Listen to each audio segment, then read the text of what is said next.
CSR fund തട്ടിപ്പ് പരാതികൾ വന്നതിന് പിന്നാലെ രൂപം മാറ്റി അനന്തു കൃഷ്ണൻ.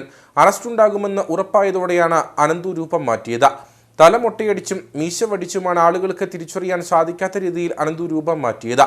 പോലീസ് സ്റ്റേഷനിൽ പ്രതിയെ നേരിൽ കണ്ട പ്രൊമോട്ടർമാർക്ക് പോലും അനന്തുവിനെ എളുപ്പത്തിൽ തിരിച്ചറിയാൻ കഴിഞ്ഞില്ല. അതേസമയം ഇയാൾ നടത്തിയ തട്ടിപ്പ് 1000 കോടി കടക്കുമെന്നാണ് പോലീസിന്റെ നിഗമനം. അനന്തുവിന്റെ ഒറ്റ ബാങ്ക് അക്കൗണ്ടിൽ മാത്രം 400 കോടി രൂപ എത്തിയിട്ടുണ്ട്. എന്നാൽ ഇതിൽ 3 കോടി രൂപ മാത്രമാണ് നിലവിൽ അവശേഷിക്കുന്നത്. കണ്ണൂർ ജില്ലയിൽ നിന്നാണ് അനന്തുവിനെതിരെ ഏറ്റവും കൂടുതൽ പരാതികൾ ലഭിച്ചത്. 2000 പരാതികളാണ് ഇവിടെ നിന്നും ലഭിച്ചത്. ഇടുക്കിയിൽ 350, തിരുവനന്തപുരത്ത് 8 പരാതികൾ, പാലക്കാട്ട് 11 എന്നിങ്ങനെയാണ് പരാതികൾ ലഭിച്ചത്. എറണാകുളത്ത് നിന്ന് 700 കോടി തട്ടിയെടുത്തെന്നാണ് വിലയിരുത്തൽ. വിമൺ ഓൺ വീൽസ് എന്ന പദ്ധതിയുടെ പേരിലായിരുന്നു ലക്ഷങ്ങളുടെ തട്ടിപ്പ് നടന്നത്.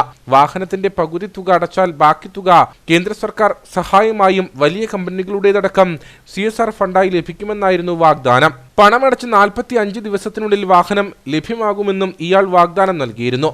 അനന്തു കൃഷ്ണന്റെ വാക്കുകൾ വിശ്വസിച്ച സ്ത്രീകൾ ഇയാളുടെ സ്ഥാപനത്തിന്റെ 3 ബാങ്ക് അക്കൗണ്ടുകളിലേക്കാണ് പണം അയച്ചു നൽകിയത്.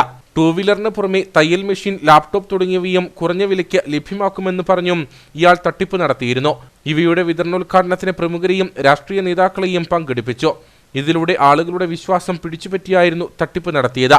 പണം നൽകി 45 ദിവസങ്ങൾ കഴിഞ്ഞിട്ടും വാഹനം ലഭിക്കാതെ വന്നതോടെ പലരും ഇയാളെ നേരിട്ട് സമീപിച്ച കാര്യങ്ങൾ തിരക്കി. ദിവസങ്ങൾക്കുള്ളിൽ വാഹനം ലഭ്യമാക്കുമെന്നായിരുന്നു ഇയാൾ നൽകിയ മറുപടി. 2ഉം 3ഉം തവണ അന്വേഷിച്ചിട്ടും വാഹനം ലഭിക്കാതെ വന്നതോടെ പലരും പരാതിയുമായി പോലീസിനെ സമീപിക്കുകയായിരുന്നു.